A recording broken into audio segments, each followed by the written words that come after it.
ادخال یروشلم مقدس مرکز کی انجیل اس کا 11 باب 1 تا 11 آیات تک۔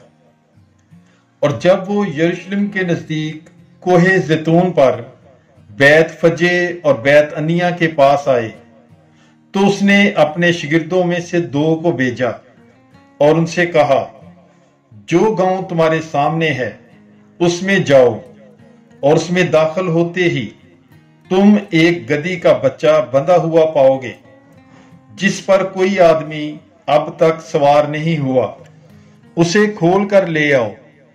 اور اگر کوئی تم سے کہے کہ تم یہ کیا کرتے ہو تو کہنا، یہ خداوند کو درکار ہے، اور وہ فوراً اسے یہاں واپس کرے گا۔ وہ گئے اور بچے کو دروازے کے نزدیک باہر چوک میں بندھا ہوا پایا اور اسے کھولنے لگے، اور پاس کھڑے ہونے والوں میں سے بعض نے ان سے کہا کہ تم یہ کیا کرتے ہو کہ بچہ کھولتے ہو؟ انہوں نے یسوع کے کہے کے مطابق ان سے کہہ دیا، اور انہوں نے انہیں لے جانے دیا۔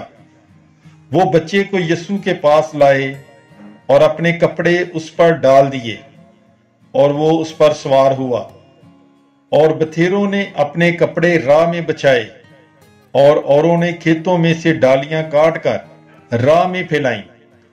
اور وہ جو آگے آگے جاتے اور پیچھے پیچھے چلے آتے تھے، وہ پکار پکار کر کہتے تھے، ہوشانا، مبارک ہے وہ جو خداوند کے نام سے آتا ہے، مبارک ہے ہمارے باپ داؤد کی بادشاہی جو آتی ہے، عالم بالا پر ہوشانا۔ اور وہ یروشلم میں ہیکل میں آیا اور سب چیزوں پر نظر دوڑا کر ان 12 کے ساتھ بیت انیا کو گیا، کیونکہ شام کا وقت ہو گیا تھا۔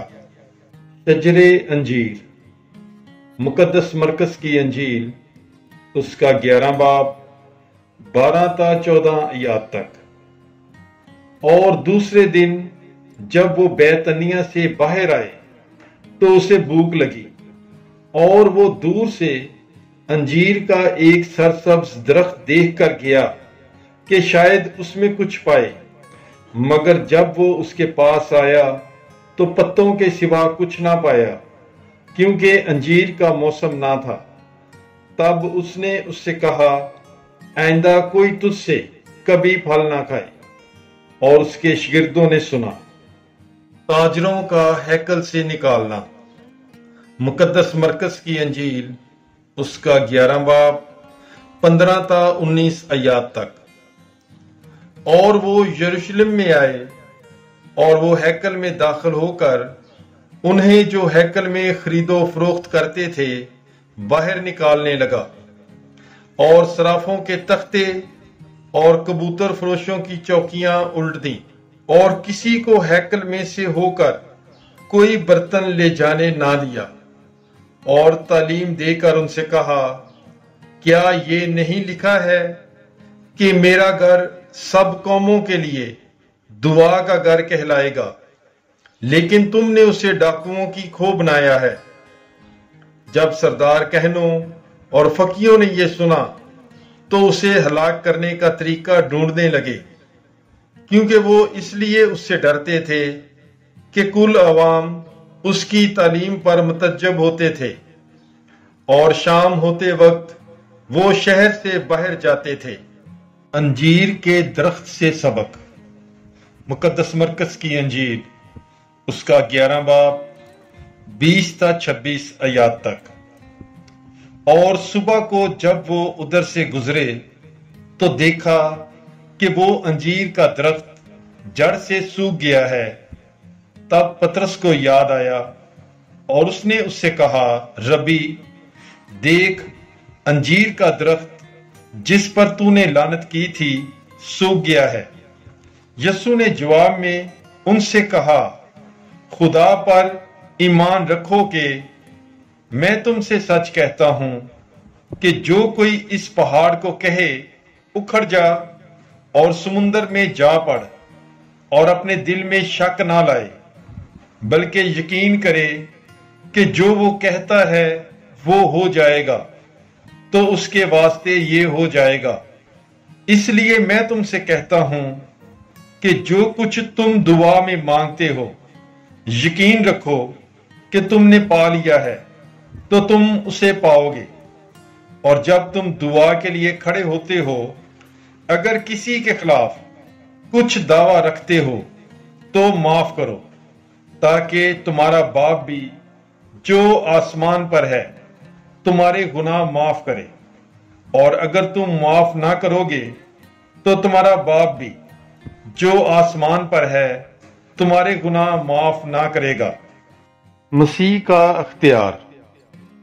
مقدس مرکز کی انجیل اس کا 11 باب 27 سے 33 آیات تک۔ اور پھر یروشلم میں آئے، اور جب وہ ہیکل میں پھر رہا تھا تو سردار کہن اور فقیہ اور بزرگ اس کے پاس آئے اور اس سے کہا کہ تو کس اختیار سے یہ کرتا ہے، اور یہ اختیار تجھے کس نے دیا ہے کہ یہ کرے؟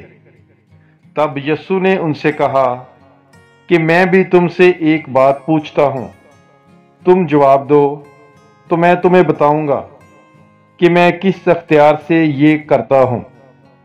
یوحنا کا بپتسمہ آسمان سے تھا یا آدمیوں سے؟ مجھے جواب دو۔ تب وہ اپنے میں غور و خوض کرنے لگے کہ اگر ہم کہیں آسمان سے تو وہ کہے گا پھر تم نے کیوں اس کا یقین نہ کیا؟ پھر کیا یہ کہیں کہ آدمیوں سے؟ وہ عوام سے ڈرتے تھے کیونکہ سب یوحنا کو حقیقی نبی جانتے تھے۔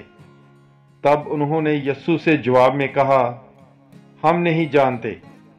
یسوع نے ان سے کہا، میں بھی تمہیں نہیں بتاتا ہوں کہ میں کس اختیار سے یہ کرتا ہوں۔ پاک کلام کے پڑھے اور سنے جانے پر خداوند کی برکت ہو، خدا کا شکر ہو۔ God bless you. Bible is life.